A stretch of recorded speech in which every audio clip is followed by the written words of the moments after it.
I said, look, like shit. You ugly. You an ugly motherfucker. Hey everybody, welcome to Sea Stories. I'm Little Mike. And I'm Doc. And today we are here with retired Warrant Officer Chris Washington. So before we get started, don't forget to like and subscribe and share this shit. And if you got thin skin, then turn away right now. Yeah. If you don't have a twisted sense of humor, you don't want to watch this show. Attention all hands. It's time for Sea Stories. Sea story. Noun. Any story about experience in military service told by a veteran or active duty member. Some of it may be true, But most of it is bullshit.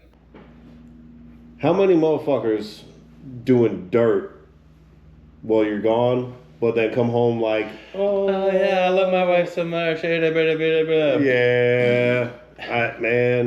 I know some trifling motherfuckers out there, dude. So, what about you? Well, let me tell y'all some stories. This is sea stories.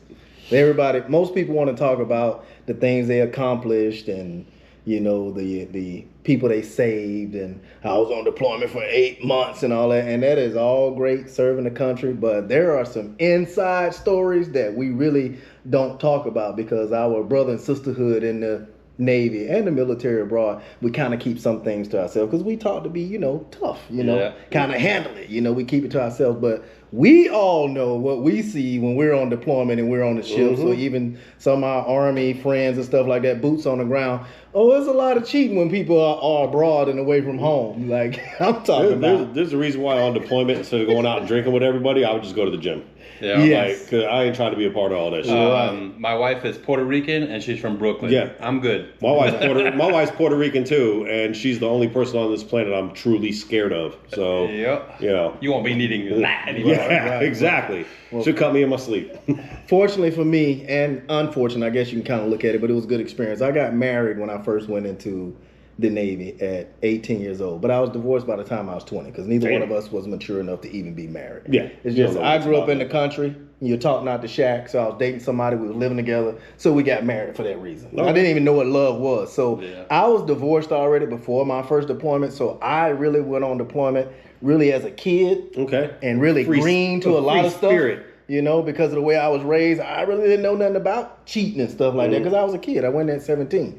So now I'm on deployment and watching adults do adult stuff, and I'm sitting watching like, This is wild shit. You just sitting there watching it? I'm sitting there looking at like, ain't this dude got a ring on and he in a whole relationship with this girl over here? Were you like watching and critiquing their work? Yeah. I was amazed. When you say watching, I was watching their habits and their behaviors. Oh, I okay. I thought you was amazed. taking notes since you were young and trying to figure shit out. No, I was just green to the fact that people would actually have a full-fledged relationship. Okay, yeah. Away from And home. thinking that nobody knows about it. Right. Like, come on, man, really? Well, Right. okay, so what size ship was this? Like, what type of ship? You don't have to say the name. I always was on small boys because of my primary rate being a GS before I went Okay. to war. So you were on a I destroyer, was frigate? on a destroyer, Okay. yeah. I did 3 destroyers, 1 cruiser, and then 2 frigates. Let's Totally. go. So I was on all small boys, anything that a GS rate can go on. I was on all male ships up Yeah. until the last 5-6 years of my career. So Oh, okay. Mike was on all small boys. jealous bitch. You ever heard of a sawzall? Oh my goodness! Oh damn! Here we go. Tune into the saw's other on. episode to get that. That's a Yeah. Okay. So you're on a destroyer. Yes. Well, you got 300 and something people maybe. 320. Okay. 320. So you go on deployment, and they probably think that nobody knows, but you see them eating together at all the meals. Oh, they happen to be in the gym at the same time and all that. So, did they ever get caught, Well, or just people knew and didn't people care? knew. I mean, some of them got caught because they would get too complacent and things would get back home. And so now the spouse would contact the command, Yeah. and it becomes a big deal for the CMC and now the XO, CO got to get involved because there's articles against it, so Yeah. adultery. So, I mean, they held accountable. But the ones who thought people didn't know, it's like they're lonely from their spouse, and I get it. This is the other thing that people don't realize. You're still a human whenever you're deployed, so you're going to have certain desires and stuff like that, and you just got to fight those urges, but some of them can't, unfortunately. And if they are a lovey-dovey person, even if they're away from their spouse, they're going to be lovey-dovey with the person they cheating with. And that's how they make it so obvious. Like they will be in the club while we're deployed, all hugged up in front of everybody, like they don't care. Yeah, and then they jealous of somebody. stupidity. Right? They jealous of somebody else. Try to talk to the girl. They make it so obvious, But they try to be so cool and so hard and so macho with it. And it's like, dude, you exposing yourself. Like you literally wait on this girl to go eat. So, Stop exposing yourself.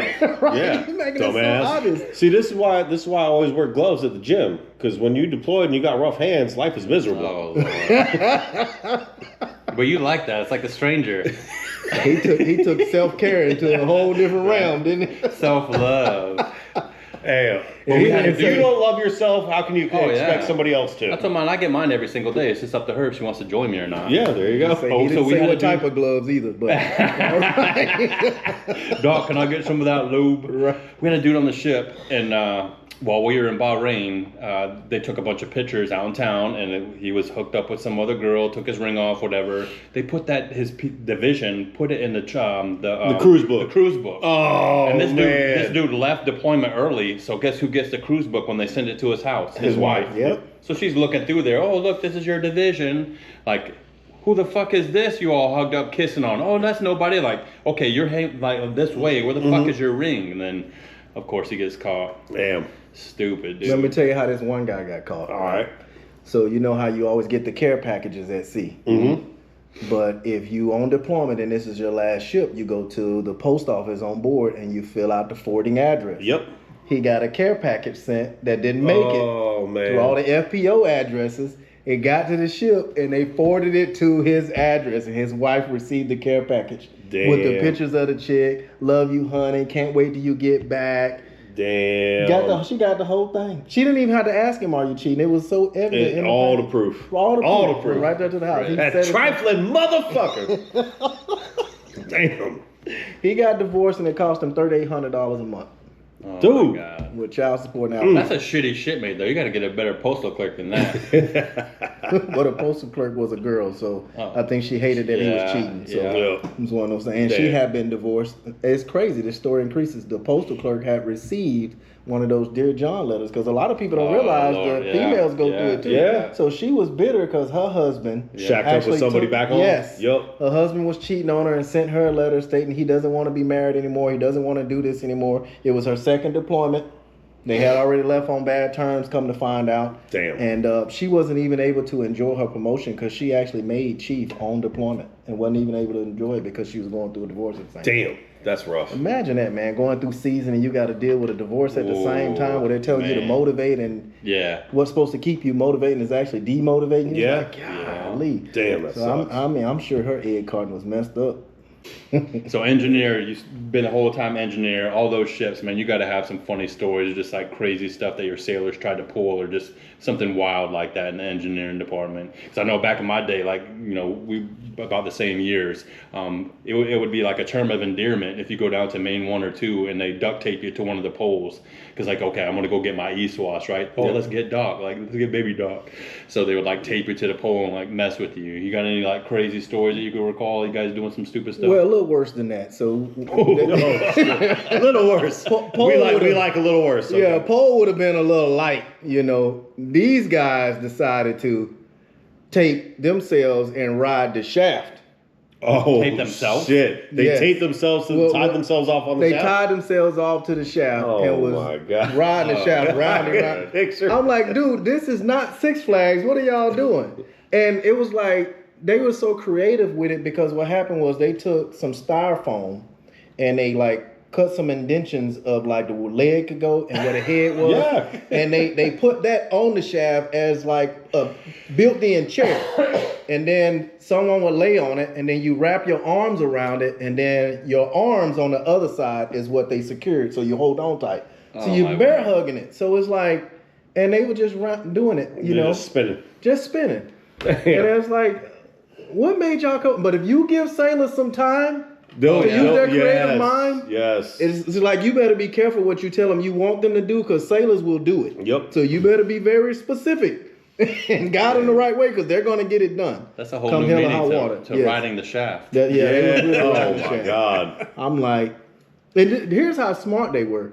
They knew it was during swim call and fish call where we were only trail in the Slow. water. So Yeah. they knew it wasn't going to go fast. Yeah. They were that smart to say, well, we're only going to go 3 to 6 knots. That's good. Well, you know, and sailors are nobody's like, right. You did it during that. Let's do it on the real deal. Yeah. Here we go. Yeah. Man, that's 500 shaft RPM, and one of them gets thrown into a gas turbine module. Dead. Oh, Lord. Yeah, but that was, I would say that was one of the craziest things. That's got to be some that I've stupid seen. shit. Yeah, that Well, was, that shaft gets warm too. yeah, So, it does. Yeah, that's it. So I mean, you got to think though, like they could have thrown it off balance to the point where they threw out a shaft bearing. No, they won't have that much weight. No? Oh, No. It would take a whole lot more weight than that because you got the line shaft bearing and the thrust bearing for that, for actual thrust and, shaft thrust back into the ship. So that little weight of a human ain't going to do nothing. Oh, okay. You could have put 10 of them on there and it wouldn't have mattered. Okay. Mike is Well, at now LCS, you know Right. you can fit 10 of you on one of them shafts, and it ain't gonna do nothing. And rotate all Just you throw want. that out there. Not that we condone you going to do that No. stupid shit. Speaking of articles that could be taken of that, like, no. Good Lord. So yeah, I used to tell that to my sailors every Friday before it was time to cut out for the week. I'm like, hey man, just don't do stupid shit. That was like my motivational speech every Friday. He's like, hey, remember, don't do stupid shit. Don't increase the population. Don't take away from the population. Yep. And if you do anything stupid, call me. Let me know first. Right. Yeah. Damn. And we had a couple of other ones that decided to go and sleep in what they thought was a fan room because they were fairly young, but they were in the intakes Oh, Oh, Lord. damn. That's not good. of the engines. Like, what are y'all doing? Like, I say normally the fan room is what they use for the other stuff. yeah. They'll have their fun times. Yeah. Or solve a problem. Yeah. A little fan room counseling session. Or Sawzall stuff. Yeah. So, Speaking of that, I should have thought of that earlier. This dude that we had, so they weren't, neither one of them were married, but they were still banging on the ship, which you're still not allowed to do. But he would go into so it was on the aircraft carrier, right? So we had a whole bunch of battle dressing stations. He would change the code on the cipher lock, so if anybody tried to open the door, they couldn't get in there. Well, and he would I thought wait he for was them slick. to leave, and then let her sneak out, and then redo the code. I was like, man, you're a sneaky little bastard, but don't be doing that shit. No, don't do that either. Giving them ideas. We don't condone any of this stuff. Yeah, y'all old dudes keep giving these kids ideas, man. Yeah, don't do that, man. 'Cause, No. I mean, Shaft Alley is real low, and if you go down the Shaft Alley, it takes somebody time to get down there. You can hear him open the door, but you shouldn't go down there and do that. Shaft Alley.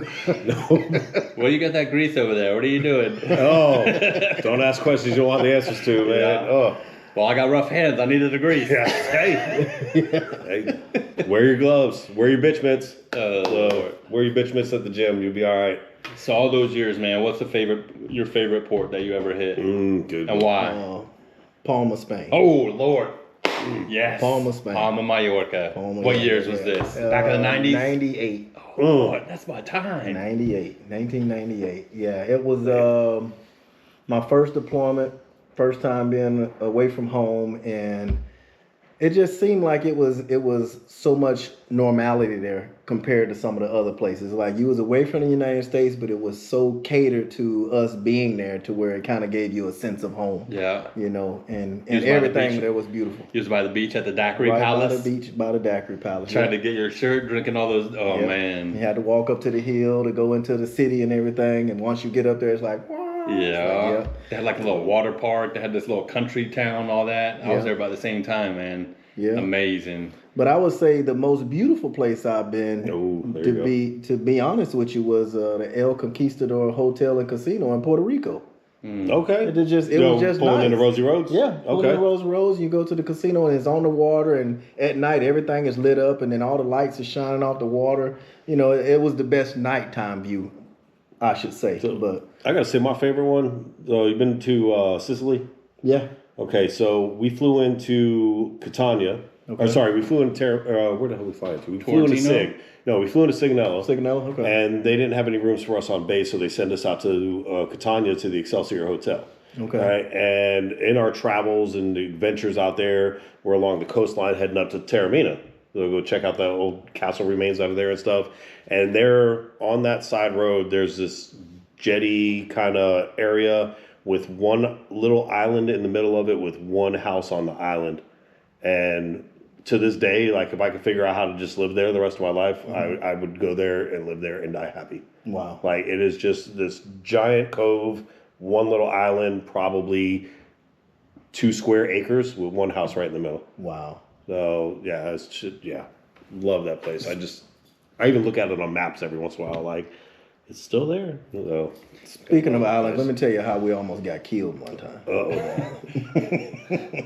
So me and my friends, it's probably about 7 of us. You know, we all went out to party and went out to the local clubs and venues and everything, and we enjoyed ourselves. That's a small way to put it. I think I was in my mid-20s at the time, and we're just walking back. You know, because when you go to these islands, it's only lit up right there at the edge where like the ship is going to pull in. The rest of the town is its regular lights and stuff. So once you get out in town, you with the local community. So whatever happens. You're on your own. So that's why we went in a big group. So we went and had fun. I guess the local guys really didn't like us coming to have fun in their town. So now we're all walking back. We're all happy. We're full of joy and satisfaction. And we about 20 or 30 guys behind us, and we hear them yelling and stuff like that. We're not thinking nothing. You know, we 7 of us deep. We're getting closer to town. And they got closer. Then they started running. We're like, well, they're running. Then they pulled out machetes, dude. What the? And they had all kind of machetes and sticks and everything. We turned, we're like, oh, we had to run for our life. Them dudes was gonna kill us, man, because we was there tapping into the local community and having a little bit too much money. We was tapping, and they ain't like us doing that.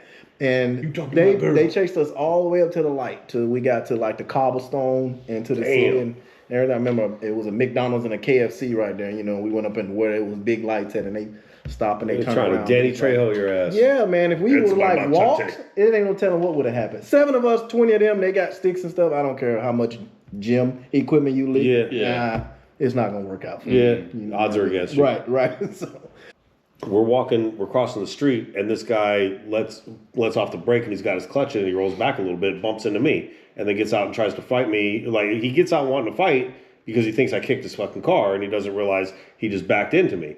So he gets out of his car and does one of these, like, and then when he realizes he's standing completely up and he's up to here on me, he just like got back in his car and drove away. So, luckily I had size to my advantage. So I didn't want to go over there and start no international incident. Right. So, nah.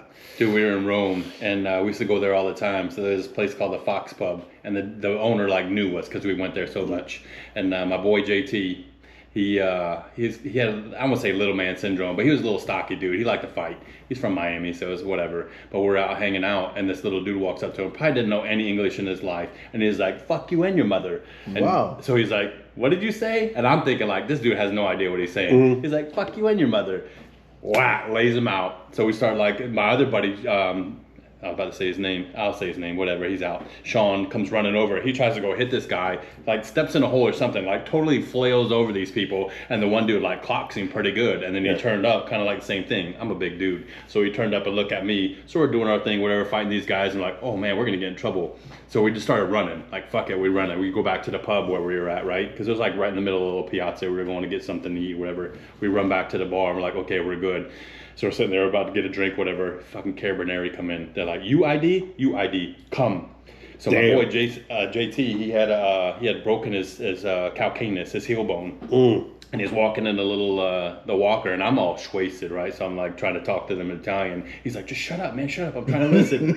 And it's like, and we're listening, and they're like, yeah, the guy with the boot got attacked by some Italians, so he beat them up, and then the other guy was defending his friend, like they're good or whatever. It was really the guy from the bar, Nick. He came and got us out of jail. Nice. So like literally stuck in jail in Rome in the 90s. Like, oh God, I'm gonna die in jail over here.